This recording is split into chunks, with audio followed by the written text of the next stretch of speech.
Timothy Chalamet. Buy my shirts! Die Hard is a Christmas movie. Die Hard is a Christmas movie. 2017. What a weird year for movies. Started off with the first quarter of pretty solid hits, had a abysmal blockbuster season, and award season's pretty good. So without further ado, I think I'm about to style on you suckers with some freestyle bars about my honorable mentions. No objections? Alright, let's hit it. I'll with the freestyle and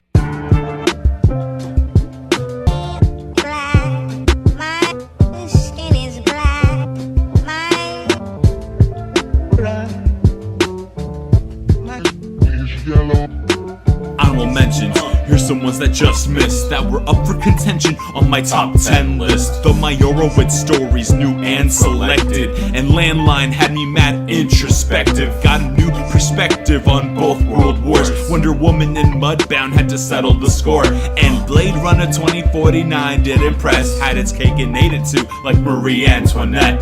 Pixar's Coco had me holding back tears, and so did the killing of a sacred deer. Raw ain't in English, but subtitles ain't a threat. They got me learning French like Marie Antoinette. Mother makes a case against global pollution. That house looked like it went through the French Revolution. Just like my homegirl Marie Antoinette didn't have a good time when they wrecked her set. I gotta admit, got Marie Antoinette on the brain. Watched that movie last week, yo, her story's insane. 19-year-old queen obsessed with fortune and fame, and Sofia Coppola's direction dancing like the frame. And can you believe what I came to find? Only one nomination for costume design, a career-making performance from Kirsten Dunst, and look at these nominees, none are better in the bunch. I guess awards mean nothing in this day and age, like finding good news on the newspaper page.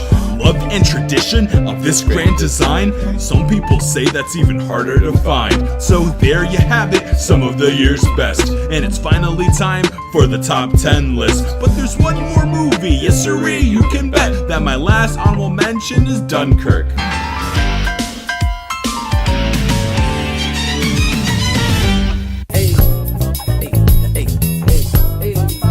you used to call me by your name.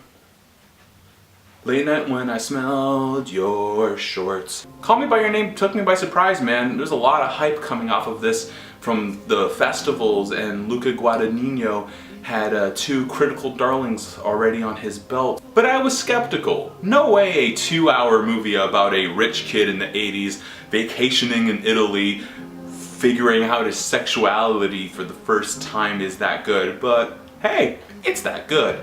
It's a super slow burn of a movie that I was bored by the first hour, but then you kind of realize what it's doing, and then I noticed that I was on fire. The film is simply a young teen falling in love for the first time.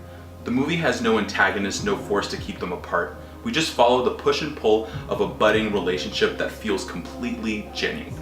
The slowness of the first half is completely dissolved by the second viewing, when you notice that every single gesture and glance adds another drop of intrigue. Timothy Chalamet has one of the most smug faces I've ever seen in a movie, and that works a lot for him in Lady Bird because of the character. But in this, it's a testament to how good he is as an actor that it doesn't make me want to hate him. And it actually helps that Elio is good at his hobbies, so when he's having these like intellectual conversations, this 17-year-old doesn't come off as really pretentious.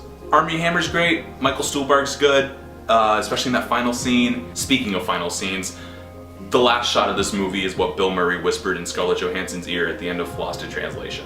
Even if there wasn't a Sufjan Stevens song playing at the end of this movie, you'd watch it and think, this is the visual equivalent of a Sufjan Stevens song playing at the end of a movie. Remember they made a Power Rangers movie this year? Well, they did, and it's really great. I reviewed Power Rangers back in March, and you can watch that review if you want to hear my thoughts on that more deeply. But I'm going to take this slot to talk about the similarities between Power Rangers and another reboot of a beloved series that came out this year, Twin Peaks: The Return. Power Rangers and Twin Peaks both use iconography from their respective properties to subvert expectations and comment on audience obsession with nostalgia. In Power Rangers, we don't actually get to see them in their suits until maybe the last 45 minutes of this 2-hour movie. And in Twin Peaks, we don't actually get to see Agent Cooper be Agent Cooper until maybe the last 2 episodes. By doing that, this show and the film both make the audience drop their expectations of what they're going to see. Twin Peaks plays with it perfectly, with Dougie's inexplicable attraction to coffee and that infamous cherry pie scene. Power Rangers also plays with complex issues of nostalgia in the plot with the 2 figureheads of the film. Zordon and Rita Repulsa represent 2 sides of fandoms. One that is precious about their properties and only they can know how to control it, and the other side which is people trying to exploit it for all they can, all the gold they can mine. I don't want to repeat stuff I said in my review, but I think Power Rangers and Twin Peaks have the most biting and insightful commentary on nostalgia of 2017. The ting goes. What really stands out about the John Wick series is that there are 0 innocent casualties. In shootouts where John Wick is shooting at people in large crowds, the only people that die are the people trying to kill him. That's largely what makes a film that fetishizes guns so much so appealing in the world we live in right now. The Wickiverse isn't a cartoon place where no one gets hurt. It's a place where everyone is so good at their jobs that no one messes up. The fight choreography on this film makes me mad that a movie like this would never be considered for Academy Awards. Reeves wields his firearms like a sword, and the action set pieces play out like old samurai fight scenes. There's so much care put into where people are placed so John Wick can effectively hold a man's head between his legs while shooting someone in the head from 50 feet away. Not since Moonlight has so much been said with so little words. When Wick sees Cassian for the first time, there's a palpable feeling that these 2 have shared a history together with no words being exchanged. They never once mention their past, but it all kind of feels like it comes out during their fight scene. Speaking of little words, how wonderful of a choice to make Ruby Rose deaf. It works so well. Such an interesting thing to make a character do. Man, this movie, I could just list off a cool action set. It's so good. This movie is great. My favorite action movie of the year. Probably one of my favorite action movies ever. I'll watch this anytime. John Wick is good. 1 bird, 2 birds, 3 birds, 4. Lady Bird is written and directed by Greta Gerwig, and it has everything that I want in a movie. Catholicism, constant mentions of 9/11, Tracy Letts. It's a coming-of-age story that I'm really mad didn't exist when I was coming of age. It's way smarter than any movie that it can be compared to, and has so much compassion for every single one of its characters. Gerwig, who at this point had only had shared writing credits, proves that she is the perfect person to helm her own script.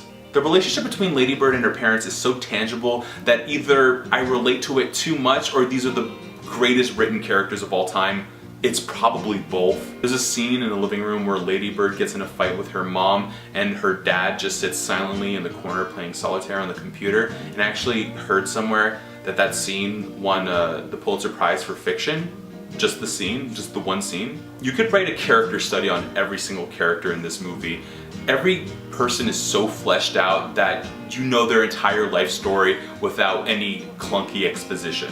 From Lady Bird's Latino brother Miguel, who's graduated from college and works at a grocery store, with his girlfriend Shelly, who lives with them too because she got kicked out for having sex before marriage, to the theater director who has an acting exercise to see who can cry first, and he wins. There's so much care and compassion for every single character who has a word of dialogue. Even if a character only has one scene, it's memorable, especially a scene where a football coach has to take over directing the school play. Greta Gerwig, per se, knocked it out of the park. All I want in the world is there to be more Greta Gerwig movies. Similar to Lady Bird, my next pick is also about a young woman discovering that her relationships with men do not define her. Star Wars? Nope. Yoda? Yep. Plain and simple, Rian Johnson has made a movie about how important losing and failure is to growing as a human being. Every single character in this film fails at their objective. but it doesn't mean that the time we spent watching them fail was pointless. Every failure teaches them about limits and sacrifice. As Kylo Ren says in the best scene of the film, let the past die, kill it if you have to. That's the only way to become who you're meant to be. Learning from the mistakes of the past, whether immediate or from 30 years ago, is a really important and compelling theme that I've never seen before in a $200 million movie. This movie has the best ship battle opening I've seen in a Star Wars movie. Poe Dameron pilots his X-Wing like he's trying to break a wild horse. He is a rambunctious guy, and you get it just from Oscar Isaac's face inside the cockpit. And the absolutely mesmerizing scene with Paige and the following reaction from Leia. It's such a well-made movie. It gives us stakes, raises them, blows stuff up, pays it off, and yet still with a cost.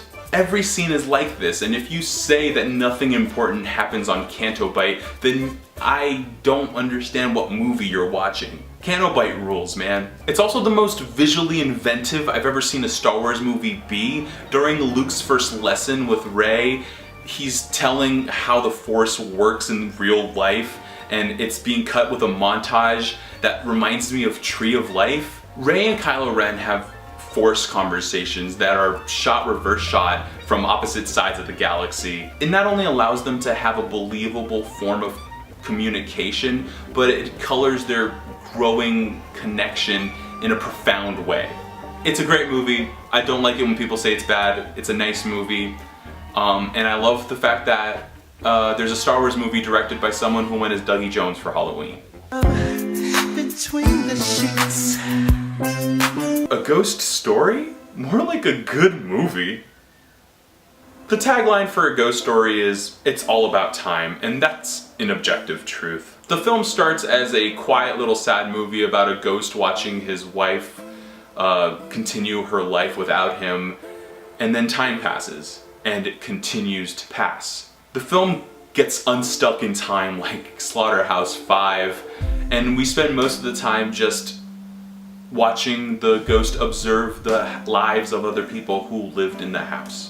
The sound design in the score fills in the silence with creaking and cracking as holes in space and time rip open. The soft, sleepy piano score builds to the song the husband recorded for his wife in a scene where Rooney Mara listens to the song laying on the floor as the ghost watches her. She stretches her arm and almost touches the ghost, but the connection is still too far. Hey, call me a fan of R.L. Stine, and call this movie a friend of mine on my birthday, because this scene gave me goosebumps. In my review, I stupidly said that the actors don't matter and that David Lowery's just using them as little pawns in his game of chess. That was dumb. Upon further viewings, Rooney Mara is fantastic in this. The scene where she comes home for the first time after he's gone, she wanders around the house and she tries to do some dishes but is defeated after trying with one cup. Then she goes to the garbage to throw away a piece of paper and stares at the garbage for a long time as if this is the last bag of garbage we've ever shared. And then she goes and eats an entire pecan pie until she gets sick. That's not set dressing, that's a professional actor silently conveying these emotions, and I'm dumb for saying otherwise. You wouldn't be able to tell from scenes where Kristen Stewart tries on dresses or texts a stranger, but Personal Shopper is a movie about how grief and tragedy linger with us and manifest themselves in every aspect of our lives. Olivera Assayas has delivered a subdued and unassuming film to tackle large issues like death, life, legacy, purpose, identity, and Kristen Stewart's character is the perfect vessel for the audience as we're learning as she is as well. I feel like every year we get closer and closer to how to effectively portray how social media and smartphones are actually used in people's day-to-day lives. And Assayas and Stewart have a fundamental understanding of the internal emotional journey that is having a private text message conversation. Stuart is a medium who works for a model as a personal shopper. She's mainly in Paris because she's waiting for a sign from her recently deceased twin brother. She begins to receive texts from an unknown number that asks very vague questions. She pries and pries to figure out who's sending these messages. Who knew the most tense scene of the year would be Kristen Stewart texting on a train? This movie uses the language of using your phone so effectively. There's tension in every ellipsis. Every red receipt speaks volumes. There's a scene where she asks a question to the unknown sender that she's been afraid to ask this entire time, and as soon as she hits send, she immediately puts her phone on airplane mode. I literally shed a tear when that happened. It's a movie about finding your dead loved ones in every single thing you do and hoping that there's a day that you don't. Beautiful. Look what you made me do. Look what you made me do. Lady Macbeth is the directorial debut of William Oldroyd and stars Florence Pugh, and boy howdy, what a debut. It's a movie that's much better if you go in blind, and the fact that I slept on it all year probably means that no one's seen it. So I'm gonna keep this brief. Set in the 19th century, Catherine is sold into marriage and forced into a secluded life that includes waiting for her husband to do anything. And that's it. She begins to have an affair with a worker on the land, and that awakens a desire in her. The opening scene of this film plays as sort of a thesis statement for how the rest of it is going to play out. On their first night together, Catherine's husband tells her to disrobe, and when she takes her nightdress off and is completely naked in front of him for the first time, he shudders in fright, turns off the light, and goes to sleep. This immediately shows its hand and says that this is not that kind of period drama. This movie's way more about lust than love, way more about abuse of power than smashing the patriarchy. It's the closest thing we'll ever get to a Taylor Swift biopic. I really don't want to get too specific, but if you can get through the first 25 minutes, this thing rides like a dream, man. Water on my bitch, I keep it wet like my cell phone. The lady has sex with a fish monster. That's something I thought I'd say about a movie I adore. The Shape of Water follows a mute cleaning lady that works at a government lab facility. Before I even get to what the movie's about, that premise already has hooked me. Any sci-fi film like this set in the 50s would absolutely have a protagonist that is more like Michael Shannon's character. A cleaning lady protagonist to a sci-fi film is something that I feel like I've needed for my entire life to feel like a real boy. And you're completely on board with following Eliza, played so wonderfully by Sally Hawkins, and her day-to-day routine. It's not a glamorous life, but she's so content with her tasks that it makes you feel like she's doing something right. Guillermo del Toro is a complete filmmaker. Nothing on screen isn't there for a purpose. The use of eggs, the color of her dress, the fact that she's mute. It's not just flourishes to make an interesting movie. They bring out deeper revelations that are revealed as the movie progresses, and if you're not getting them at first viewing, they still work on you because Guillermo del Toro knows how to make a damn movie. In an opposite approach to Lady Bird, every character here seems to serve a purpose for the grand narrative. Similar compassion for each one of them, but they are mostly symbols of stereotypes that they're representing. Michael Shannon is a fleshed out character, but he represents fear of the future, fear of progress. Octavia Spencer serves as a contrast to Eliza, as they're in a similar class situation, but she's hindered by her need to fill silence at all times. And of course, Hawkins is a quiet, observant individual full of empathy and compassion that is the only thing that can get through to this fish man. Oh yeah, the movie has a fish man. Doug Jones is a less appreciated Andy Serkis. The fact that there's so much pain and emotion coming from the body language of an actor in heavy makeup and costuming is a feat of its own. The costume looks great and uses CGI only to complement the gorgeous practical work. The movie is literally just about being nice to each other, and I love every second of it.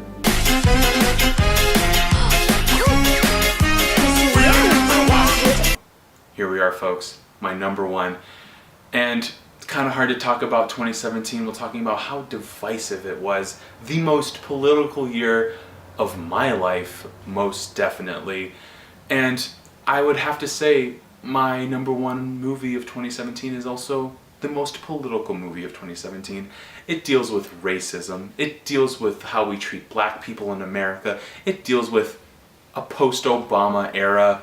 My number one movie of 2017 is Bright. Bright is written by Max Landis and stars Will Smith and Joel Edgerton. It's about cops.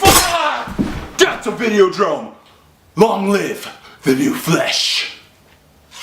My number one movie of 2017 is Get Out. Get Out has been my favorite movie since I saw it all the way back in February. Jordan Peele's directorial debut presents the world with brand new, iconic film imagery that has stood the test of the entire year. The sunken place, stirring tea with a spoon, the words Get Out. It's not often that an original film affects the culture as much as Get Out has. Not since inception have I seen a collective acceptance of a film's language in our everyday vocabulary. It just goes to show how important this movie really is. It's pure genius how Peele manages the tone in between the genres of the film. The moments of horror are terrifying for the objective reasons, but then he goes and adds the extra and oh so genuine weight of the anxiety and scariness and awkwardness of meeting your significant other's family for the first time. The scene where Catherine Keener catches Daniel Kaluuya coming back from a smoke is scary because of the intentional way the horror style that it's shot, but also the added pressure of being in a house that isn't your own, doing something that you know you shouldn't be doing. And this is all before the hypnosis scene. But Peele's real genius is knowing that each moment of tension deserves an alleviated break. In the scene where Georgina apologizes to Chris for unplugging his phone, Peele shoots the shot reverse shot in extreme close-ups, which amps up the eeriness of the conversation. And the moment where it truly can't be heightened anymore, Chris says the thing that everybody's been thinking the entire time. This bitch is crazy. Those words are like a massage on your brain to know that we're all thinking the same thing. Everything is a collective mind right now. Every scene in this movie is a balloon being filled with air constantly and always letting the air out little by little. By the very end of the film, the balloon is ready to burst, but he doesn't let it burst. He lets go of the tip and lets it fly all around the theater. Get Out is single-handedly the best theater-going experience I've ever had. I went in thinking I was gonna watch a fun little horror movie directed by a comedian.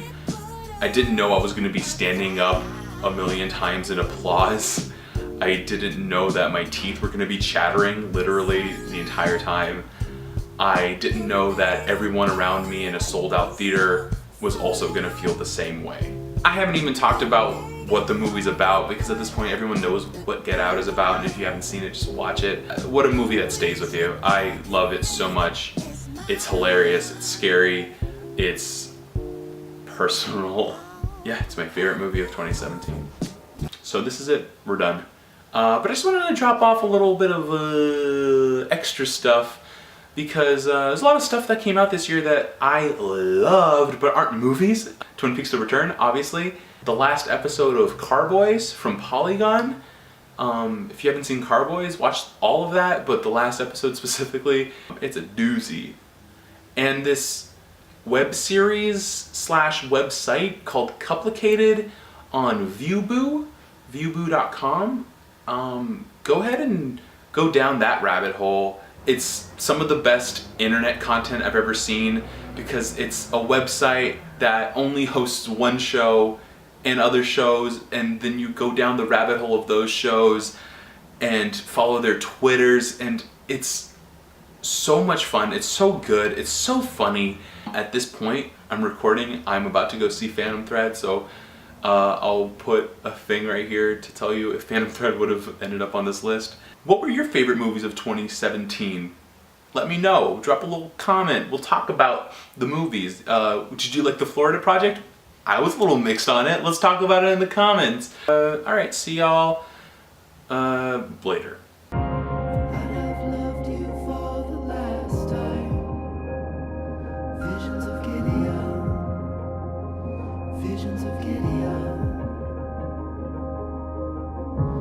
I have kissed you for